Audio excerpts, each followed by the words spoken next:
कहेंगे आज जो है गुरु पूर्णिमा का पर्व रहा जो है किस प्रकार से क्या रहा क्या कहेंगे? मेरे भारत के साथ भारत विदेश में रहने वाले समस्त सनातनी हिंदू धर्म के संदर्भ में उपासक और हिंदू धर्म को मानने वाले, सनातन धर्म को मानने वाले, इन सभी को गुरु पूर्णिमा की, व्यास पूर्णिमा की बहुत बहुत शुभेच्छा है। और आज के समय में धर्म का उत्थान हो रहा है, ये देख भी रहे हैं। और धर्म अधर्म के युद्ध की पराकाष्ठाएं चल रही हैं। और भारत के अंदर में भी भीतरी घात का तो खतरा है ही। हमें हमें अ, ढाई मोर्चों पे लड़ना, ये तो सबको पता ही होगा कि हमें ढाई मोर्चों पे लड़ना है।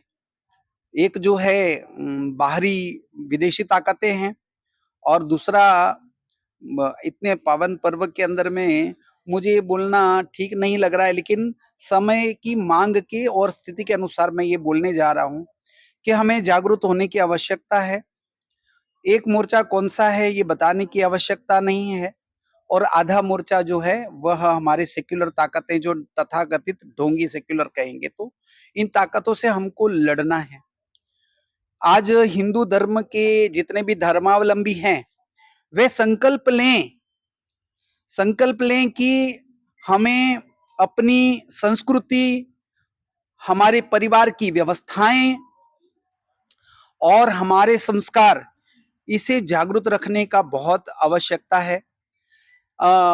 यूं कहें तो अब अभी का समय ऐसा रहा है कि हमने और लोगों को भी देखा है जो धर्म के लिए लड़ने के लिए तो तैयार होते हैं, लेकिन उनके पास संस्कृति और आध्यात्म ना होने की वजह से वो तथाकथित भटक जाते हैं, और वो दुराचारी हो जाते हैं और असुर प्रवृत्ति के अंदर में प्रवृत्त हो जाते हैं। तो वर्तमान में हमें एक हाथ में भाला और एक हाथ में माला, ये दोनों की हमें आवश्यकता है। और लव जिहाद के जो विषय हैं आज सब मैं लेने जा रहा हूं, क्योंकि मुझे वर्तमान के अंदर में मेरे समाज की अगर जो मैंने आज के दिन चिंता ना की तो मैं कब करूंगा। मुझे लोगों ने गुरुत्व के स्थान को बैठाया है, और उनकी मेरे में आस्था है, ऐसा मैं मानता हूं। तो मेरा भी कर्तव्य है कि उनके विषय में मैं चिंतित रहूं। तो आज के संदर्भ में मैं इतना ही कहूंगा कि लव जिहाद के विषय के अंदर में अगर जो भारत के प्रत्येक हिंदू के 3 घरों में से यदि एक घर भी अगर जागरूक हो जाता है, तो हम उसके अंदर में अंतर्गत में बहुत अच्छी सुरक्षात्मक क्रांति ला सकते हैं। लेकिन वर्तमान के अंदर में हम लोगों के अंदर में, यानी हिंदू समाज के अंदर में जो सुषुप्ति है, उस सुषुप्ति को दूर करने की आवश्यकता है। और प्रवर्तमान वर्ष के अंदर में 2025 में कुंभ गया, इसके अंदर में हमने हिंदू जन जागृति का एक बहुत बड़ा सैलाब देखा। और मैं किसी की तुलना किसी धर्म की मेरे साथ नहीं कर सकता, क्योंकि मेरा धर्म है और बाकी के जितने हैं वह सब अधर्म है, ऐसा ही मैं मानूंगा। क्योंकि जिस संप्रदाय में या जिस समाज के अंदर में यदि दया नहीं है, तो वह धर्म नहीं, वह अधर्म ही है। और बाकी मजहब कहेंगे या जो भी कहेंगे। लेकिन देखा जाए गुरु जी तो जो हमारी जो है भी हिंदू धर्म की जो हमारी लड़कियां हैं जो 10वीं 12वीं पढ़ रही हैं उनको आए दिन रोज निशाना बनाया जा रहा है, क्या कहेंगे उसके लिए किस प्रकार इसके अंदर में मैं ऐसा कहूंगा कि माता पिताओं को बहुत जागरूक रहने की आवश्यकता है। आज ही हमने एक वीडियो में एक जैन धर्माचार्य से सुना कि वो बच्चों की गाड़ी का ट्रैक जो है वो डालें कि बच्चे कहाँ जा रहे हैं, क्या कर रहे हैं वगैरह इत्यादि। लेकिन मुझे इसके अंदर में भी संतुष्टिदायक विषय नहीं लगा। आप बच्चों को अगर जो इसी तरह के ट्रैक इत्यादि करने से अच्छा है उस बच्चों से संवाद करें, उस बच्चों से संवाद करें। हम हर माता पिता अपने बच्चों से 8 दिन के अंदर में 4 दिन संवाद करे। वह बच्चा किस जगह पढ़ रहा है, उसके बाजू में कौन रह रहा है, उसका बाजू का जो बच्चा है वो टिफिन में क्या ला रहा है, उसके साथ में वो शेयर कर रहा है क्या टिफिन बच्चा।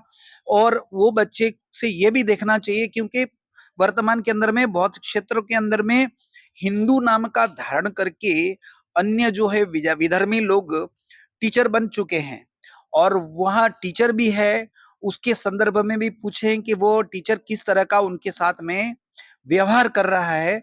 और अधिक से अधिक इसके अंदर में हम दूसरों की चेष्टा करने से ज्यादा उत्तम यह है कि हम अपने बच्चों के लिए जागरूक हों, उनके मोबाइल चेक करते रहें समय समय पे, और हो सके तो माँ बाप को वर्तमान समय में ऐसा भी स्थिति है कि छुप छुप के एक बार माता पिता को उनके स्कूल में भी जाना चाहिए, क्योंकि जो बच्चा 7वीं कक्षा से जो बच्चा होता है और वह 12वीं कक्षा तक बच्चा बहुत फल फूल रहा होता है, उसकी बुद्धि का भी विकास होते रहता है और उसके शरीर का भी विकास होता है, ये क्रमिक है।